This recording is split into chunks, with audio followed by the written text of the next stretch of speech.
افلا یتدبرون القرآن، تدبر قرآن، مولانا امین احسن اصلاحی۔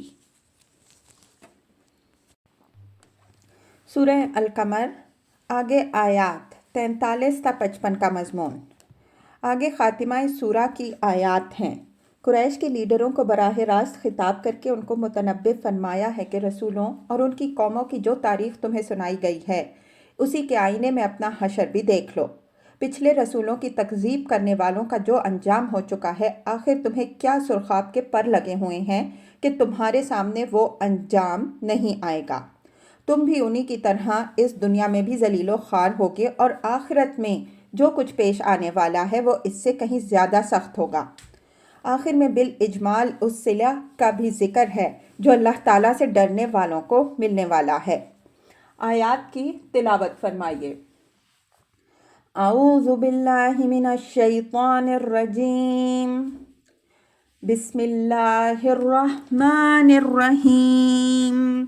اکفارکم خیر من اولئکم ام لکم براۃ فی الزبر ام یقولون نحن جمیع منتصر سیہزم الجمع ویولون الدبر بل الساعۃ موعدہم والساعۃ ادہیٰ وامر ان المجرمین فی ضلال وسعر یوم یسحبون فی النار علی وجوہہم ذوقوا مس سقر انا کل شیء خلقناہ بقدر وما امرنا الا واحدۃ کلمح بالبصر وَلَقَدْ أَهْلَكْنَا أَشْيَاءَكُمْ فَهَلْ مِن مُدَّكِرٍ وَكُلُّ شَيْءٍ فَعَلُوهُ فِي الزُّبُرِ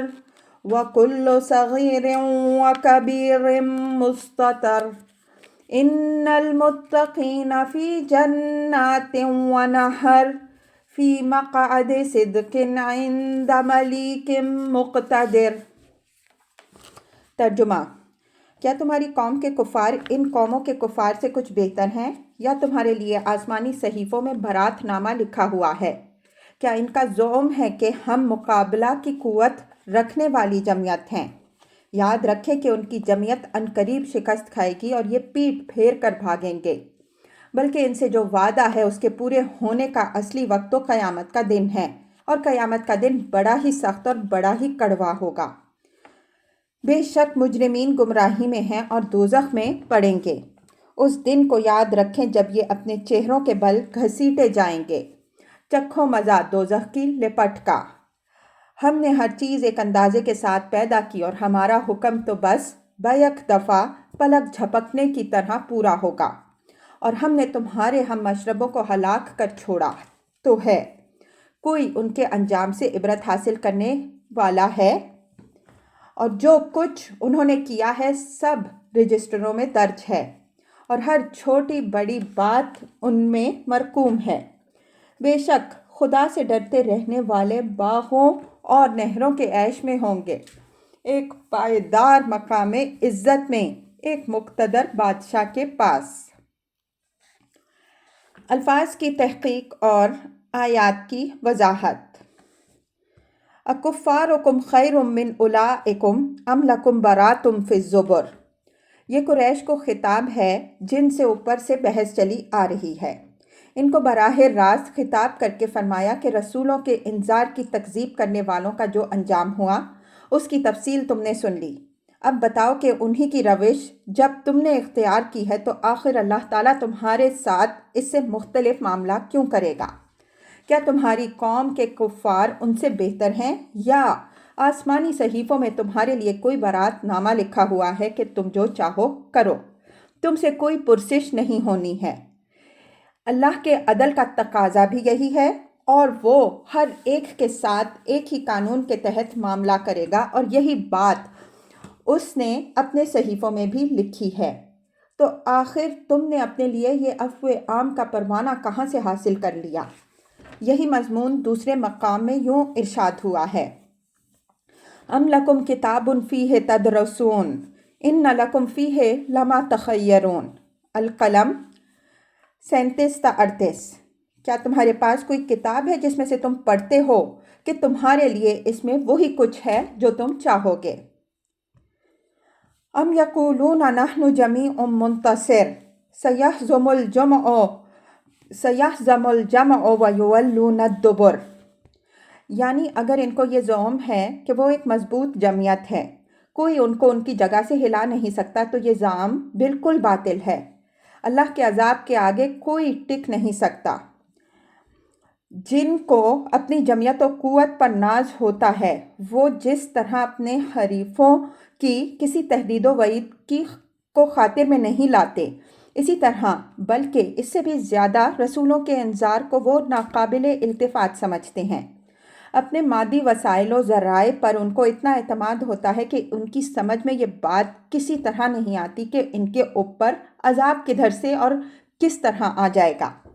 فرمایا کہ اگر ان کو یہ گھمنڈ ہے کہ انہوں نے تمام مورچے سنبھال رکھے ہیں اور مدافعت کی قوت سے بھرپور ہیں، تو یاد رکھیں کہ خدا کی افواج قاہرہ کے مقابل میں ان کی قوت و جمعیت ذرا بھی کام آنے والی نہیں بنے گی۔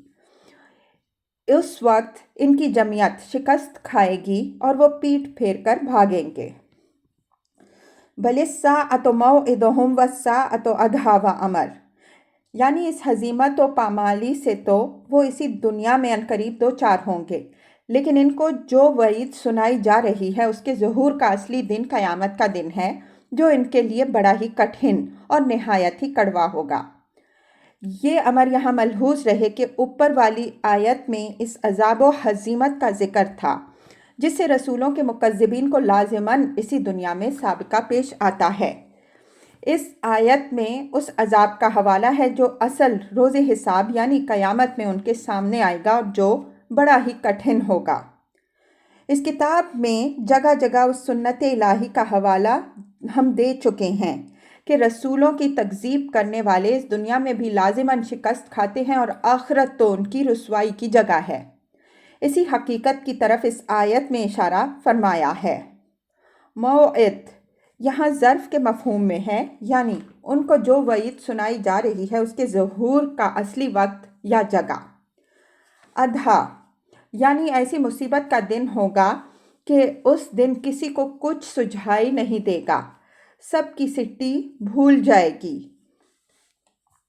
ان المجرمین فی ضلال وسعر، یعنی آج تو یہ بڑے تنتنا سے کہتے ہیں کہ اگر ہم نے اپنے ہی اندر کے ایک بشر کو رسول مان کر اس کی پیروی کی تو ہم گمراہی اور جہنم میں پڑنے والے بنے، لیکن اس دن یہ کھلی آنکھوں سے دیکھ لیں گے کہ جنہوں نے رسول کے انذار کی تکذیب کی وہ سارے مجرمین گمراہی میں تھے اور اس گمراہی کا نتیجہ ان کے آگے جہنم کی شکل میں آیا۔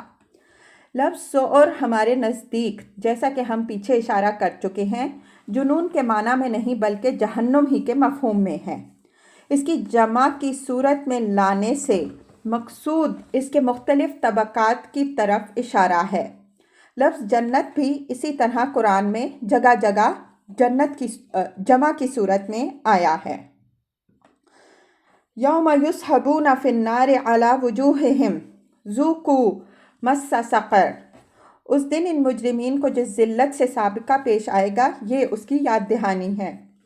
فرمایا کہ آج تو یہ بہت اکڑ اکڑ کر نتنے پھلا پھلا کر جھٹلا رہے ہیں، لیکن وہ دن آنے والا ہے جب یہ دوزخ کی آگ میں منہوں کے بھل گھسیٹے جائیں گے۔ منہوں کے بھل گھسیٹے جانا انتہائی ذلت کی تصویر ہے۔ یہ سزا ان کو اس وجہ سے دی جائے گی کہ انہوں نے محض غرور کے سبب سے ایک واضح حقیقت کو جھٹلایا۔ ذوقوا مس سقر، یہ قول زبان قال سے بھی ہو سکتا ہے اور زبان حال سے بھی۔ میں دوسری صورت کو ترجیح دیتا ہوں۔ ان کا اس طرح گھسیٹا جانا خود ہی انہیں سب سے زیادہ واضح طور پر بتا دے گا کہ ان کی یہ درگت کیوں بن رہی ہے۔ اِنَّ كُلَّ شَيْءٍ خَلَقْنَاهُ بِقَدَرٍ، یعنی اس عذاب اور قیامت کا آنا تو قطعی ہے۔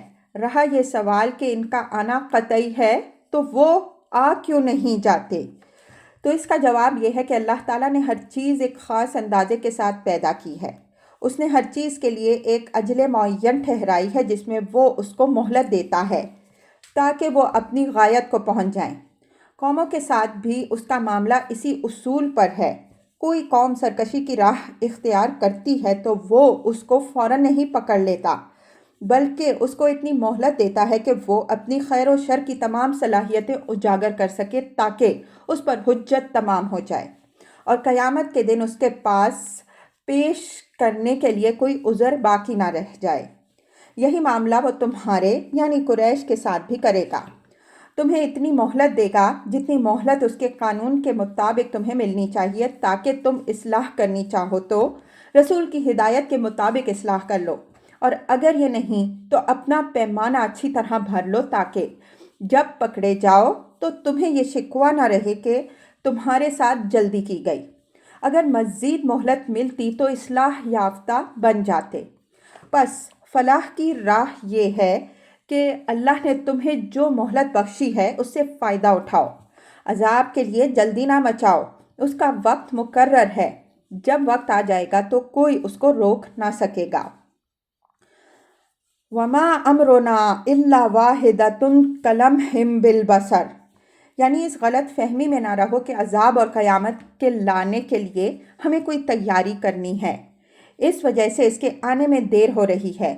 اس طرح کی کوئی رکاوٹ ہمارے سامنے نہیں ہے۔ جب ہم اس کو لانا چاہیں گے تو اس کے لیے ہمارے ایک ہی حکم کافی ہوگا۔ اس حکم کو دہرانے کی ضرورت بھی نہیں ہوگی، اور اس حکم کے لیے بھی ہمیں کسی اہتمام و انتظام کی ضرورت نہیں پیش آئے گی، بلکہ یہ اس طرح بروئے کار آئے گا جس طرح چشم و ابر کا اشارہ ظہور میں آتا ہے۔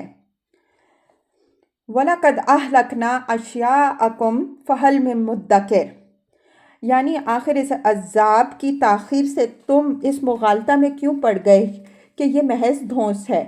اگر تم پر ابھی نہیں آیا تو تمہارے ان پچھلے ہم مشربوں پر تو آ چکا جن کو ہم ہلاک کر چکے، تو آخر ان کے حالات سے کیوں سبق حاصل نہیں کرتے؟